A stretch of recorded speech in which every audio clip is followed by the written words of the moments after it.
Peter Credlin, live on Sky News Australia. Good evening and welcome to the show. I'm Caleb Bond in for Credlin for the final time before she returns next Monday. Here is what's coming up on the program. The Albanese government has been urged to step up in the Red Sea as the US and UK launch attacks against Houthi rebel targets in Yemen. One state government has announced plans to hand 8% of the state's landmass to its traditional owners. A Sydney council has told Woolworths and Aldi to stick it and will hand out free Australia Day merchandise to the public. Plus, a farmer joins me live to explain why he's turning his back on the botched Bureau of Meteorology. Now, the airstrikes on the Houthis in Yemen today were the first real military attack by the West in quite some time. Of course, we didn't get militarily involved in Ukraine, and nor have we with Israel. Now, I know a lot of people probably have reservations given what happened in Iraq and Afghanistan. The debate has always raged about whether it's the job of the US to be the policeman of the world and try to impose our interests on the Middle East. But what happened today was unavoidable. The Houthi movement is an Iranian-backed Islamist terror organisation. Their slogan is "God is the greatest, death to America, death to Israel, a curse upon the Jews, victory to Islam." It's pretty obvious what they're on about.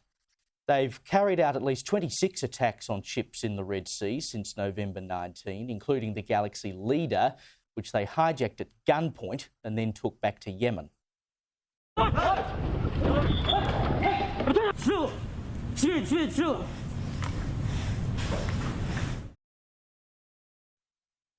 Now, the Houthis say these attacks are in response to Israel's war on Gaza. The Galaxy Leader is owned by a company that is co-owned by an Israeli businessman, but it was operated by a Japanese company, and none of the crew on board were Israeli.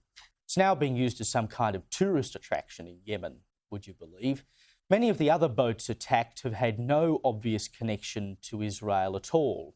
They this week launched their biggest attack yet, with drones and missiles that were shot down by the US and the UK.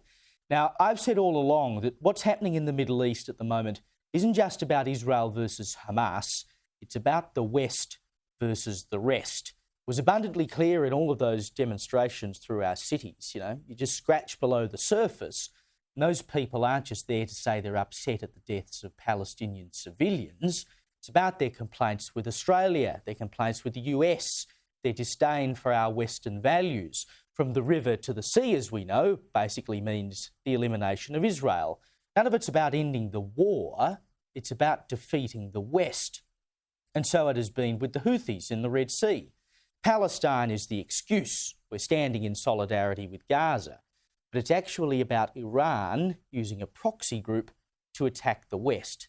Much like Israel had no choice but to retaliate against Hamas on October 7, the West has no choice but to retaliate against the Houthis for attacking us.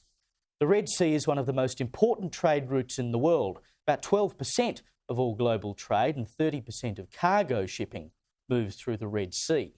Allowing these attacks to continue could bring global trade to its knees, and that's what Iran would ultimately like to achieve.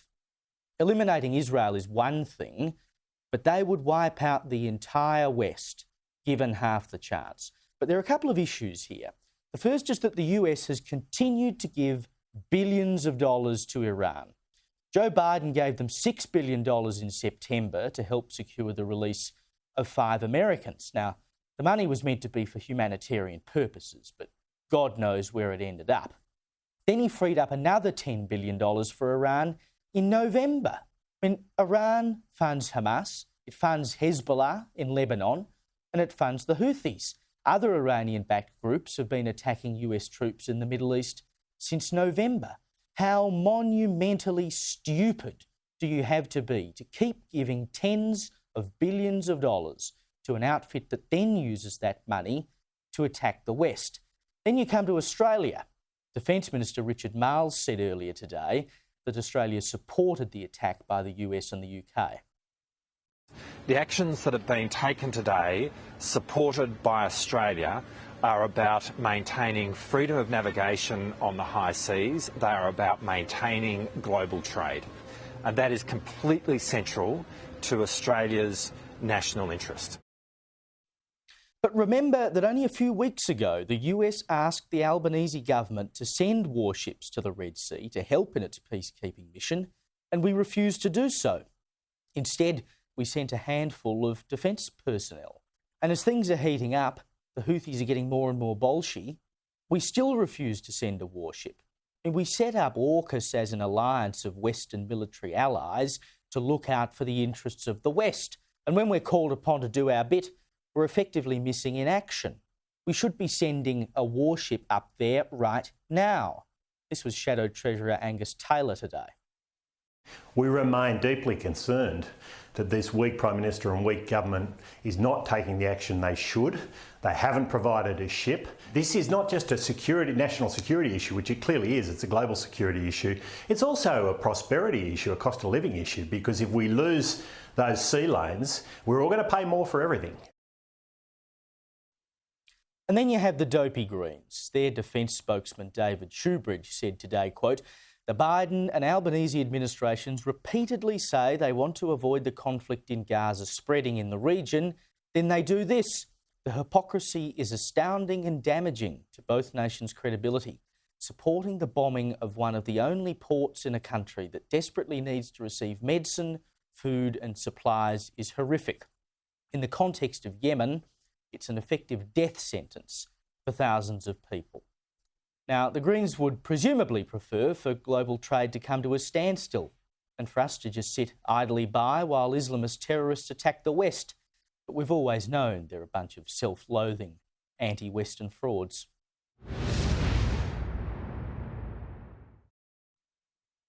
Well, let's get into the big stories of the day. Joining me now on the desk here in Adelaide, it's a pleasure to have someone in here, Alex Antic, Liberal Senator. I've been sitting here all week just talking down the barrel of the camera there, so it's good to have someone to join me. Well, I didn't want you to feel alone, Caleb, so I just popped in and you said, do you want to stay? So here we are. That's right. We never walk alone here at Sky. We never do. The situation in the Red Sea. Why have we not sent a warship? It would seem like a pretty simple thing for us to do. The US is there, the UK is there, we've got a handful of people. It's a great question. I don't know the answer to that. What I do know, though, is you're absolutely right about the commentary about this group. And I think more broadly about the premise of some of these incursions. What we're seeing now, I think, is a really genuinely anti-West movement we've seen sweeping across the globe. And this sort of anti-Western rhetoric that's been hidden around the Gaza war is of real concern. The other thing that I'm concerned about this is just simply the fact that we're in this situation. You made the point about the Biden administration continuing to fund Iran. This feels to me very much like something that wouldn't have happened prior to November 2020. And I got to tell you, I don't think the Trump administration would have allowed this to go ahead. No, and I mean, if you look at the time of Trump's presidency, it was a time of pretty stable world peace. We didn't have any of these problems. We certainly didn't have Russia marching off into Ukraine. We didn't have wars anywhere else in the world. And part of that, almost counterproductively, I think, is the unpredictability of Donald Trump. Because people say, it doesn't provide any stability because you don't know what the man's going to do. But because you don't know what the man's going to do, it makes people scared of him. They don't want to do anything because they don't know how he'll react. Yeah, well, look, that might be right. I also think the other thing here is that, ultimately, he's the art of the deal. And sometimes there's a deal to be done. I don't think handing money in billions and billions hand over fist is the way to do that, personally, particularly not with a regime like the Iranian regime. So no, well, the wrong way to go. You're effectively funding your own destruction. Right. Which seems ridiculous.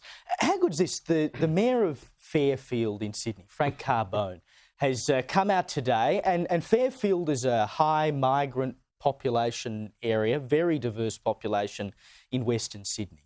He said in response to Woolworths and Aldi refusing to stock Australia Day gear, he's ordering tens of thousands of Australian flags so he can hand them out to residents for free. And you know what? I have no doubt that the residents, many of them migrants from overseas, will accept those flags with open arms because unlike the people on the boards of Woolworths and Aldi and all these other woke corporates that are all run by very rich white people, they're glad to be in this country. They're right. And Frank's my man, I got to say. I love that. And I love the fact that he's pushed back. And I love the fact that, it's going to be warmly received by the locals there. You would accept that was the case. I mean, there's this great myth that somehow people from different countries are offended by Australia Day.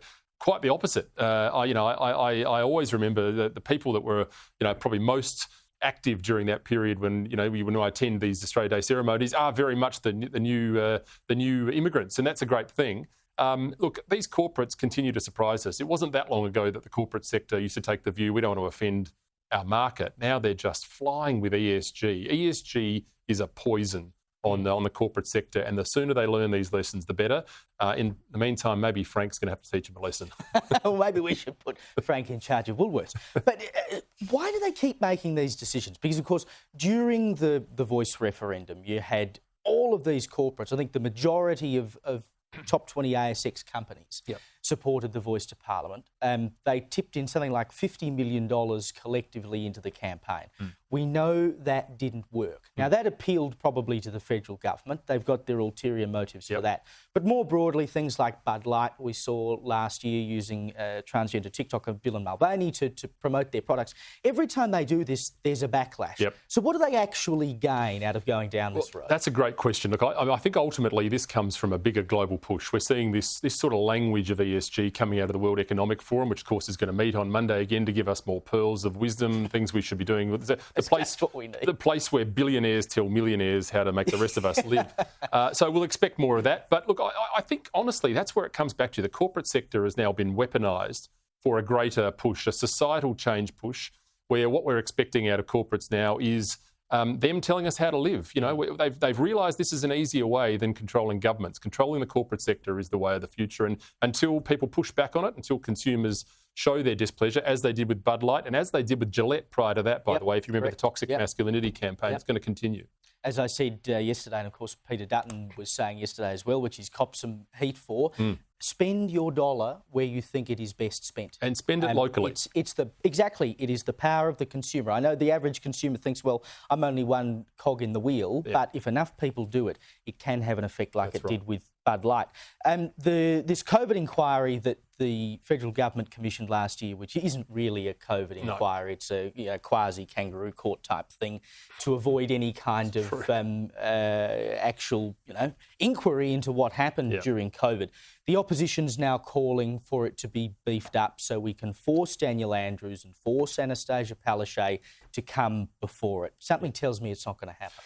Well, I think your spidey sense is right on this one. Look, this is. I mean, it's actually so laughable. It's not even worth really sort of delving too far into. But ultimately, we're not going to get that sort of inquiry until it starts getting the proper terms of reference. And those proper terms of reference need to dive into what is actually a cost-benefit analysis. It needs to take a proper approach to what happened, the mechanisms, the lockdowns, the failed mandates, the failed therapeutic response, and indeed it needs to go back and start actually saying how are we going to deal with this in the future. We've still got a 10% excess death rate in this country, and that has not been addressed. It is still not being addressed. It's vacillated between 10 and 17% over the 5-year baseline average. That has to be addressed, and people, the Australian people, particularly with people that were mandated out of jobs over this ridiculous policy position adopted by the states, largely, have got the right to answers through a proper Royal Commission, and we don't have that, and the Albanese government must push through one immediately. Well, speaking of people being put out of jobs, I spoke on Monday to Ella Leach, who's a nurse up in Queensland. Now, in Queensland, they got rid of their vax mandate for healthcare workers in September. She received a letter just before Christmas saying that she was going to be sacked, even though the mandate no longer exists. We've got a grab of Ella here from the other night. Take a look. There's no sensible reason why they would continue with this action. We know that our hospitals are screaming out for staff. We're seeing ambulances ramped outside, people dying in ambulances. Our rural areas are really suffering, but they just continue and they will not engage on this issue. I don't know why they bothered to drop the mandate if they were going to continue firing people. I'm one of at least 50 since September 25. So she's now threatening to take legal action against the state government over this, and rightly so, I think. Absolutely rightly so. Look, this is still going on all over the country. There are people still mandated out. We've got, I think, something in the order of 150 clinicians of one form or another in South Australia who are in the process of being terminated by SA Health. As it stands today in 2024, this is outrageous. It was outrageous in 2021, and it's even more so now. What we're seeing, I think, are these bureaucracies weeding out people who have individual thought, weeding out so-called troublemakers, people that had the absolute right to make decisions about their own healthcare. It was never right. It's time for these organisations to backtrack, to swallow their pride, admit they got it wrong, and reinstate these people with back pay. It's simple as that. Well, it's just vindictive. I mean, you're in the middle of a crisis of nurses. We don't have enough healthcare workers. Right. And so you're sacking people who are no longer in breach of any rules because you don't like something they did at an earlier time. Why would you do that except to just make the point to them because you are so belligerent that you can't believe they dared to defy you? Yeah, that's right. And look, here in South Australia, we've got a ramping crisis. We've got, ambulances backed up a mile long in the Royal Adelaide Hospital here every single day. We've got a shortage of nurses. We've got a shortage of healthcare professionals. And yet, these people are still being given their marching orders. This was never right, and it's absolutely vindictive. It's got to stop. Alex Antic, thank you so much for your time. Thanks, Caleb. Thanks for having me. Well, as I talked about at the top of the show, the US and UK have attacked Houthi bases in Yemen after they ramped up their attacks on cargo ships in the Red Sea. Joining me now is Sky News contributor Kosha Garda. Kosha, the White House released a statement earlier today saying its aim is to de-escalate tensions and restore stability in the Red Sea. As I said earlier, this is probably the most significant military move that certainly the US and the rest of the West has made in quite some years. Where do we expect this will end up? That is the cardinal question, Caleb, and I think that's what's giving a lot of people concern. So, this step on its own, if it's in defense of freedom of navigation in the Red Sea, which is a very important sea traffic lane for all of commerce, as we know, and there are downstream implications of commodity prices and supply chains that everybody feels the pain of from this. That is the premise on which this was gone into. I think most people consider that fair and just and proportional. That's why there was a UN resolution. That's why it was a multi-country effort, although obviously led by the US. The concern, though, is there more to it? Is it somehow inadvertently or not mixing in another agenda of just greater expansion of intervention in the Middle East, given what's happening over there right now? Is it leading us to the slippery slope of more kinetic action against Iran, which is a whole other kettle of fish that many, many people and the citizens of those countries want to avoid? And I think that's kind of the question. Nobody can predict what happens once these types of moves come in, but I hope it stays contained to the defense of seafaring and commerce and not escalating into something bigger that I don't think people are ready for. I think everyone pretty much would agree with that, but they were really left with little choice as to what happened today. I mean, you had to send some kind of signal that those attacks in the Red Sea couldn't continue.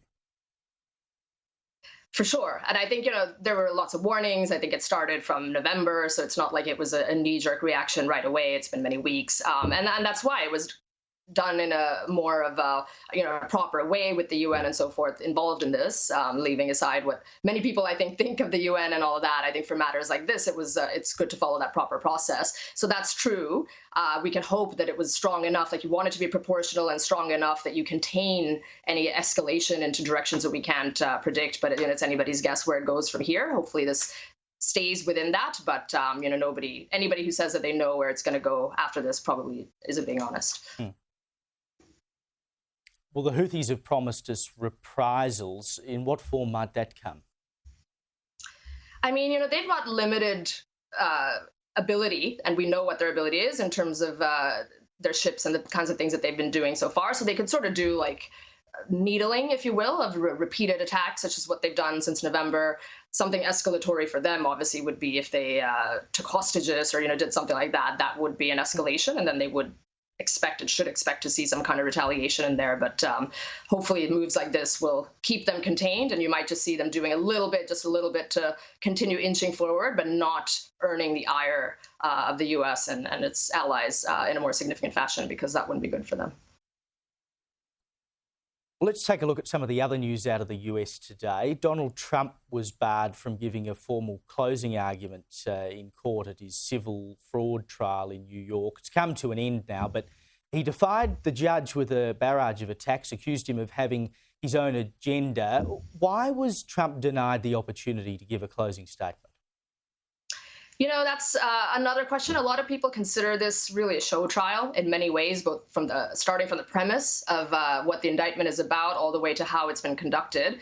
And, that was one thing in the mix of that they decided that him doing that some sort of interference in the legal process, and given he'd made attacks against his judge and I think his wife and other things previously that were improper, and so the judge and the court believed that was enough cause to give him essentially that gag order. Others on the other side say, well, that was actually illegal and he didn't have the right to do that. And then Trump is going to Trump, where if he thinks it's a show trial that isn't going to amount to much anyway, this is a civil trial, so there's no jail time at the end of it. The worst that will be a fine, if at all. He just decided that he's going to take his 6 minutes and do whatever say whatever he wants to say to move the conversation and suck up the oxygen, as he does very well. Well, I mean, I think the court essentially said that he would have turned it into a campaign speech. Now, I mean, if that's the case, surely it's his right. It's his closing argument. He can say whatever he wants. But we should remind viewers of exactly what this case was, because no one is alleged to have actually been dudded by Donald Trump. He paid back all the interest that he owed. No one was done out of a dollar over this.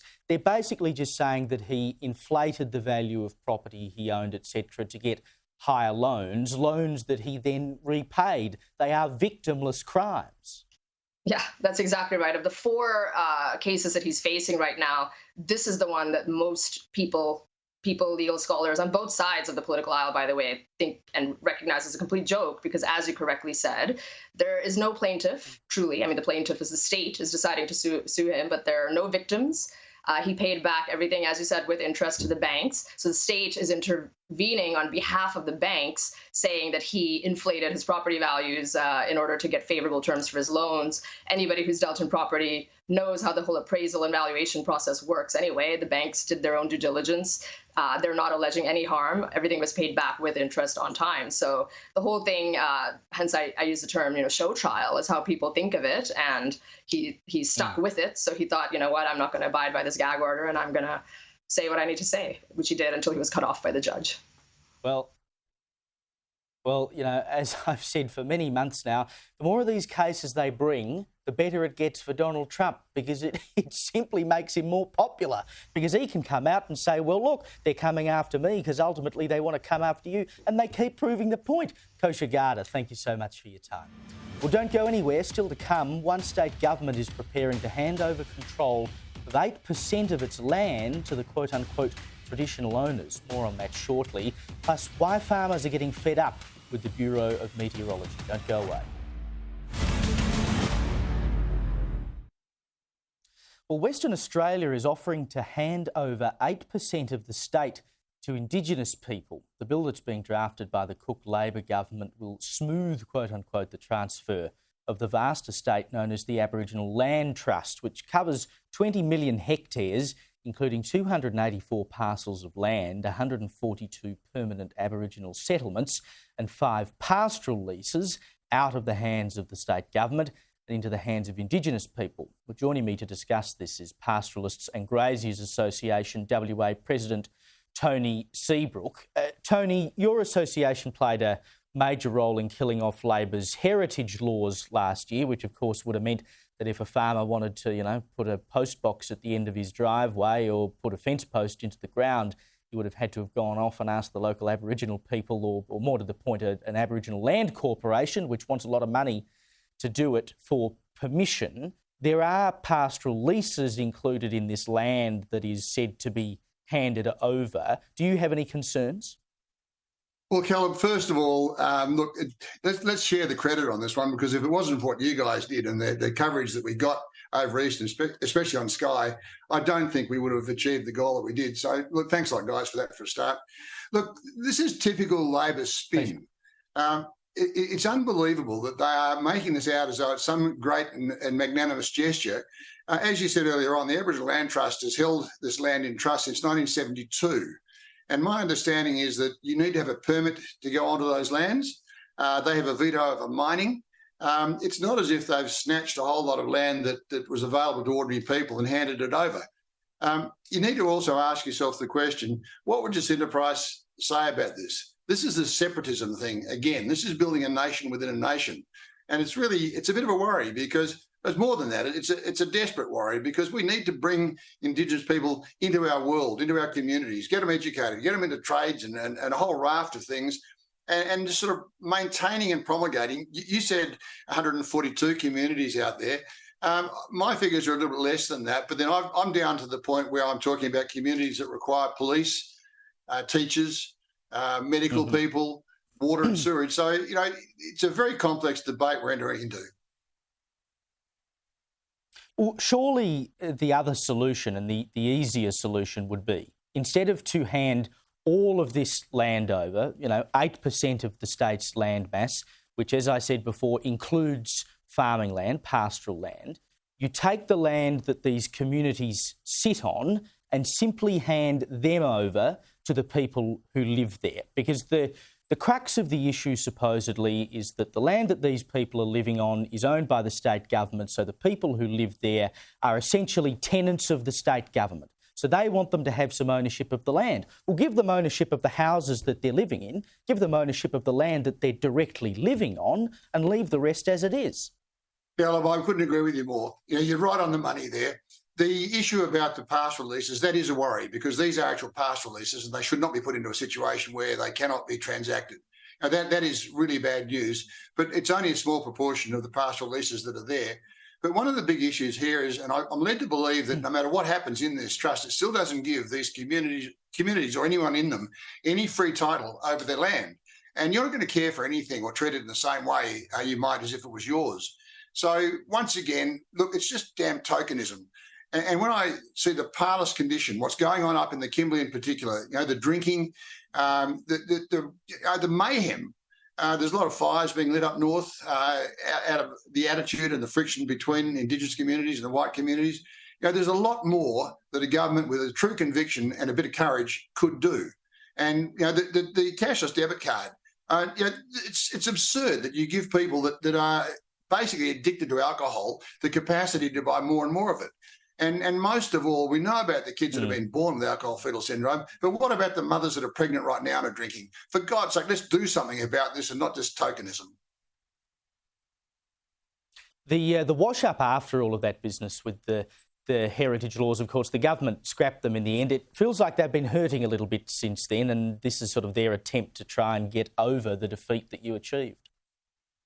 Well, they deserve to hurt. What they did was reprehensible. They deserve to hurt. And I think the impact it had on the way the referendum unfolded was absolutely huge. People got a glimpse as to what the future might look like. But look, I'd ask the question here. The people of Australia spoke on The Voice.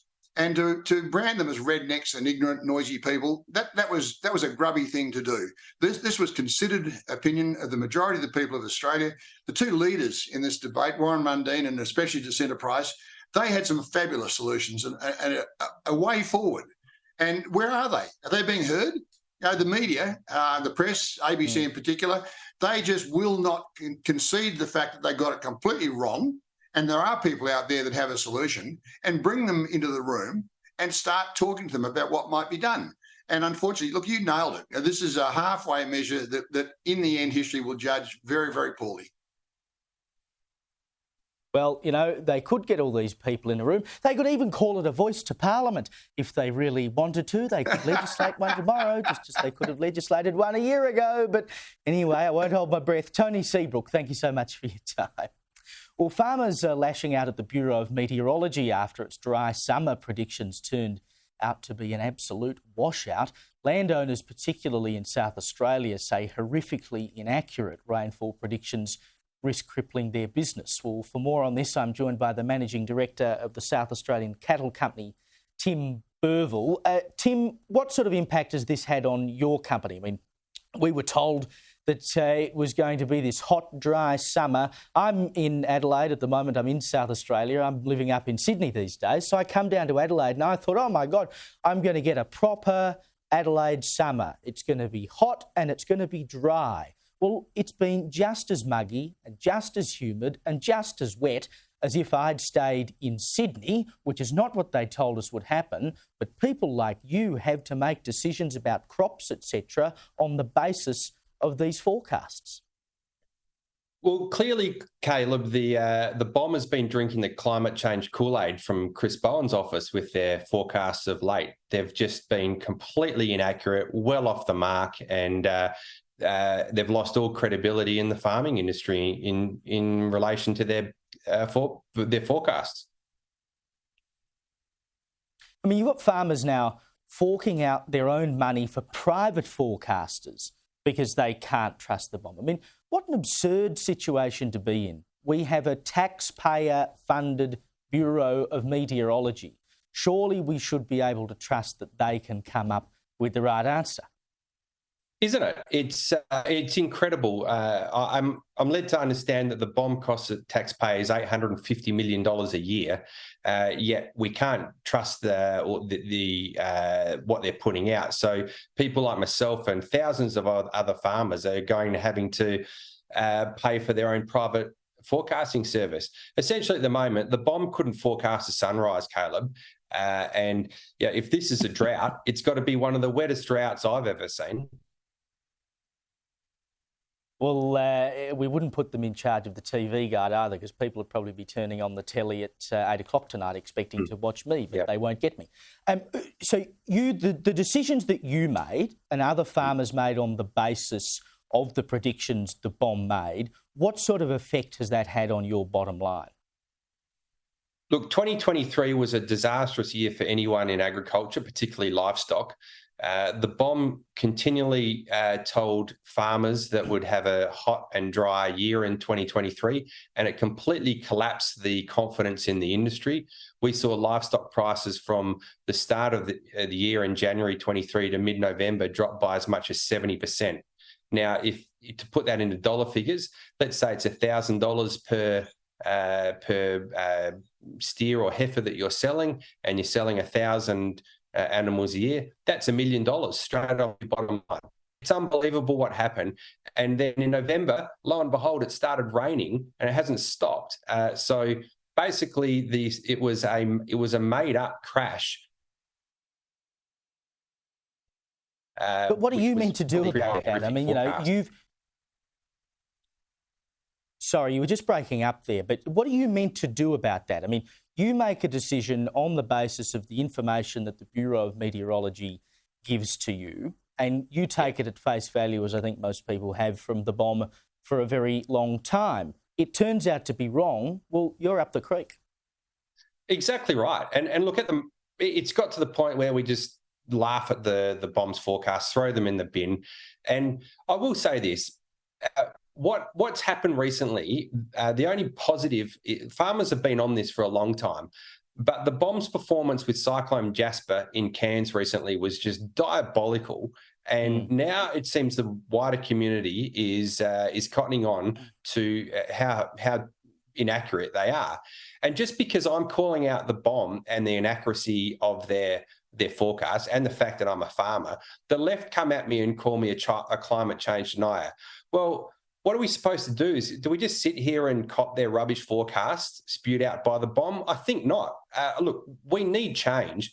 And it's ridiculous that with all the taxpayer money that goes into the bomb, that people like myself and, as I said, thousands of other farmers are going to pay for private weather forecasting services who are getting it right. The bomb. So let's put this to bed, that forecasting the weather is difficult. All the other models get the weather right except the bomb. Do you remember, Tim? I think it was last year, the bomb, I'm going to call them the bomb, and they've certainly bombed in the last couple of months, put out a press release saying they no longer wanted to be called the bomb. They have to be called the Bureau from now on. Now, I always associate the Bureau with the FBI personally, but it would seem that they've been more interested in bureaucracy, more interested in buying into climate change than they have been with actually doing their jobs. Absolutely. I mean, it's just ridiculous that they're more worried about what people call them than forecasting the weather correctly. And I tell you one thing, I'd love to see the KPIs on the CEO of the bomb. I bet you there is something in there about keeping the climate change disaster front and centre in the media and continually putting out dire weather forecasts to back up the current government's agenda on climate change and all the billions of dollars that get spent in it. Now, the problem is people like myself... Well, who knows... Sorry, Caleb. So go on. I was going to say... Sorry, go on. I just... and other farmers We rely on accurate weather. We make business decisions on planting crops, selling cattle, keeping cattle, what we do. And if we can't trust the bomb, where do we go? Exactly. And these are the decisions, that help feed the nation. They affect your bottom line, but they affect ours as well. Tim Burville, thank you so much for your time.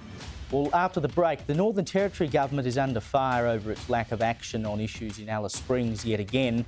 Plus, an ABC journalist, or former ABC journalist, I should say now, accuses the network of being racist after she was sacked over an anti-Israel rant. Don't go away. All right, it's time to bring in tonight's panel. Joining me is One Nation Chief of Staff James Ashby and Sky News contributor Tina McQueen. Welcome, team. Now, as I was saying earlier in the show, Fairfield Council in Sydney is now going to hand out free Australian flags to stick it up Woolies and Aldi for refusing to sell Australia-themed goods for Australia Day. James, I mean, isn't it amazing that it takes a council that is full of migrants to say, actually, we're going to stand up and do something to celebrate Australia Day when our corporates are too lily-livered to do so? Yeah, thankfully my council here, Livingston, on the Capricorn Coast is doing the same thing. We're still holding an Australia Day celebration. But, you know, this is the same company, Woolworths, who wanted to get themselves involved in a voice to Parliament, made massive contributions towards the Yes campaign. And here they are, trying to bury what is a significant day for so many people, recognised on the federal calendar as a public holiday. And look, if I was to say anything to Woolworths, I'd say embrace the day, lean into it. You know, floor paint, I don't care, put massive big Australia Day flags right across the floor of every aisle and exhibit those proud Australian products that we've got on our shelves. Don't run away from something we're all so passionate about. The majority of Australians still love Australia Day. Here's a company that wants to lean into Halloween. Come on, let's get serious. Let's back Australia Day. I couldn't get over, Tina, the way the government came out yesterday, and they've sort of continued this a bit today, accusing Dutton of sparking division by calling for a boycott of Woolies. I mean, the division is not being caused by Dutton saying, well, spend your dollar where you think your dollar is worth being spent. It's being caused by outfits like Woolworths that deliberately try to do over our national day, a day for every Australian. That's exactly right. I couldn't believe Labor's response either. And Dutton is trying to do the exact opposite of that. He wants to unite Australia. He wants everyone to have a day of celebration where, you know, a lot of things are forgotten. We just come together and make it a very joyous day. I can't see how Labor doesn't see that. To accuse Peter Dutton of being divisive is absolutely ridiculous. I mean, they tried this on him during The Voice and it didn't work, and it won't work here either. And I hope every council and every Australian gets behind Mr Dutton in wanting to unite and make it a fabulous, fun day.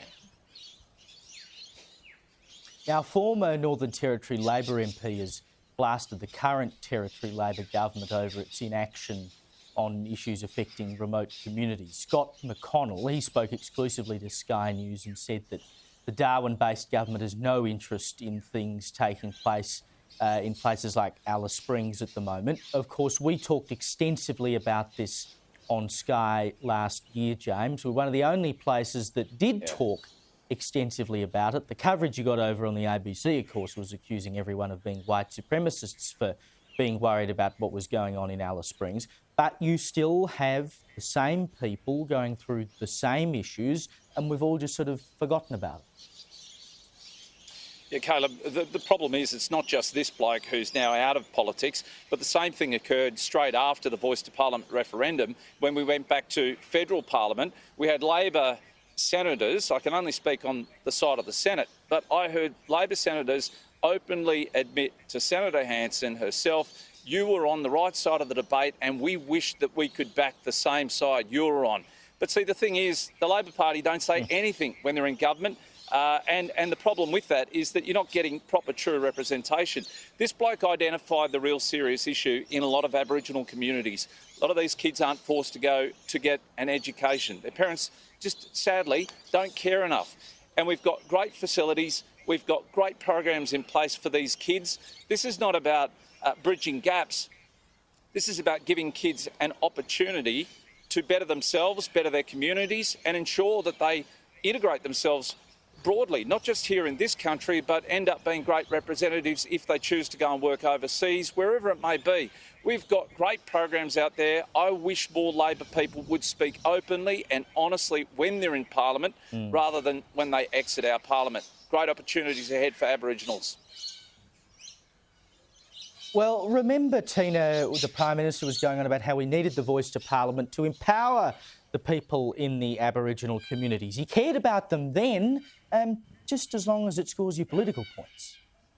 Yeah, look, it's disgraceful. He should head back there, not just for a photo opportunity and really put some time in. But I'm sure when we go back to Parliament resumes, Jacinta Price will be onto this and pushing, as she always does, for helping in every Aboriginal cause and making sure that, you know, they get the best education and really try and improve things up there. But Alice Springs is an absolute nightmare. I mean, as you said, Sky put the spotlight on Alice Springs and nothing has changed. Sadly, a little bit worse.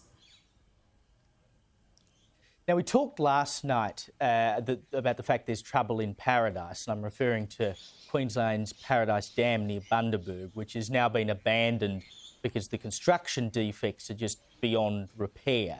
Now, the local MP, a Labor MP, mind you, blamed former Labor Premier Peter Beattie because it was built during his government, called on him to apologise. So Mr Beattie has done just that. He's put out a statement saying that his government was the last in Queensland to build dams and he did so under considerable opposition, quote unquote. Nevertheless, my government was determined to ensure the farmers had the necessary access to water to produce the high-quality agricultural products needed by Queenslanders.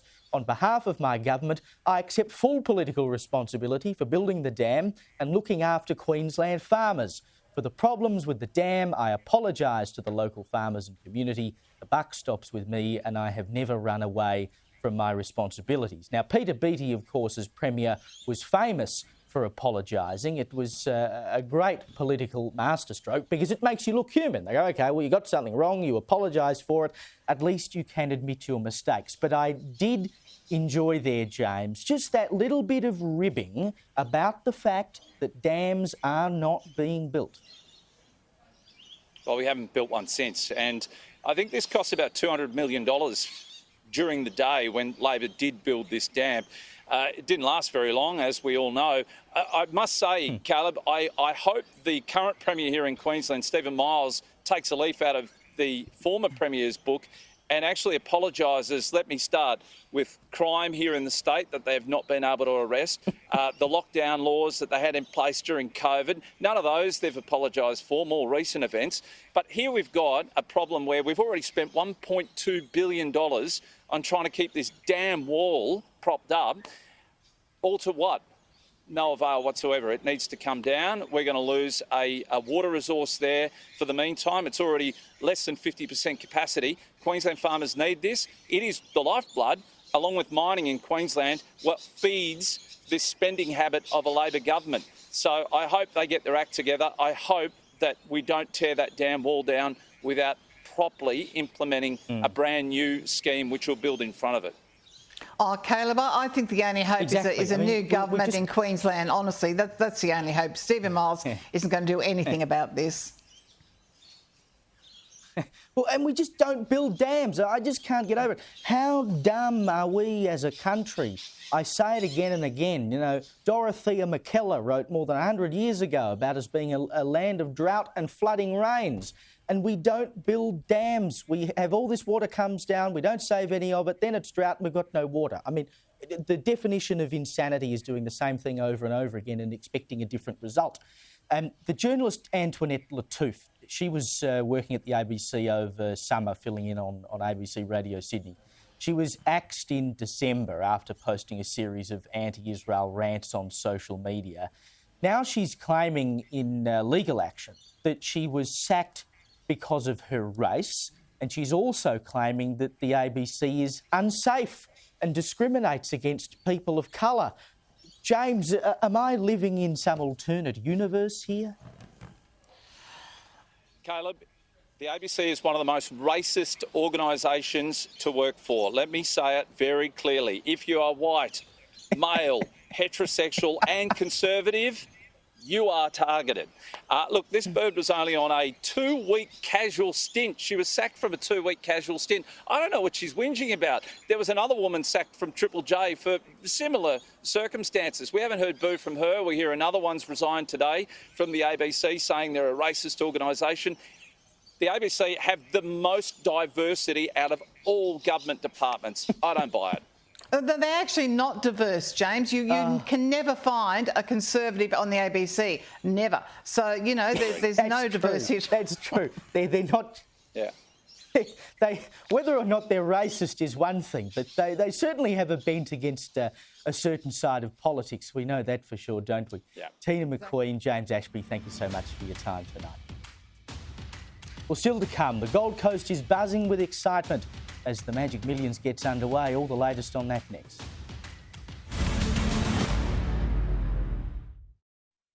Well, you know I love my racing, and the Magic Millions got underway this week with all the big names in racing converging on the Gold Coast for the sales and the racing.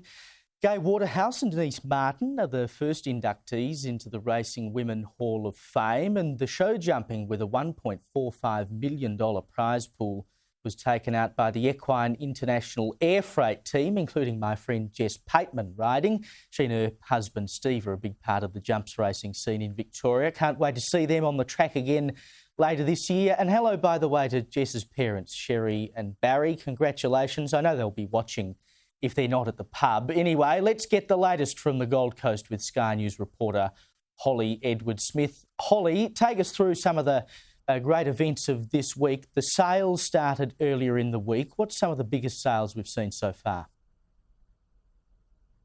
Caleb, it's been an incredible start to the Magic Millions Carnival. It's not over yet. Now all eyes are turning to the track and the Magic Millions race day tomorrow. But as you say, it has been a big week of yearlings sales. It started on January 7 and runs right through until the 16th. So plenty more to come. But it was an incredible start. They set at least a 7-year record for average price of yearlings on day one, more than $283,000. But they had 4 horses sell that day for more than $1 million. So an incredible start. We've seen horses, yearlings, go for 1.3, 1.6, 1.75. But so far, the total or the largest sell we've seen is at 2.1 million. That was a Vantage. Now this is a yearling side by Wooten Bassett, and this was a horse that plenty of those in the equestrian area had their eye on, particularly because he's the oldest of the 26 sires as part